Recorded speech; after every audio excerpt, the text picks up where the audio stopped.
In this video, I'll show you how to fix lag in ChatGPT if you're getting slow responses or delays while asking questions.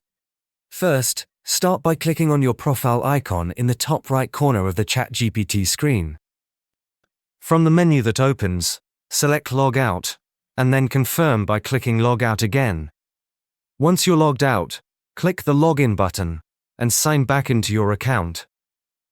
In many cases, simply logging out and back in refreshes the session and fixes the lag issue right away.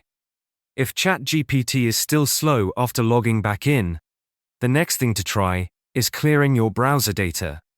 Click on the three vertical dots in the top right corner of your browser, scroll down, and open Settings.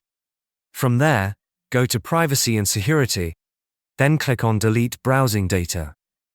Make sure the option for cookies and other site data is checked.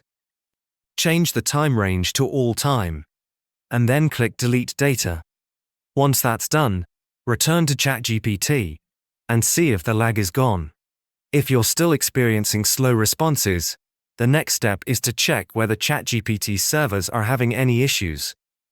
Open a new tab in your browser, type ChatGPT server status, and press Enter. Click on the top result, which should take you to the official status page. Here, check if all systems are showing as operational. If there's maintenance or an outage, the lag isn't on your end, and you'll need to wait until the issue is resolved. If everything looks operational, and the problem continues, try using ChatGPT in an incognito window. Click the three vertical dots in your browser again and select New Incognito Window. In the incognito window, go to the ChatGPT website and log in. This helps rule out issues caused by browser extensions, cache data, or saved sessions that might be slowing things down.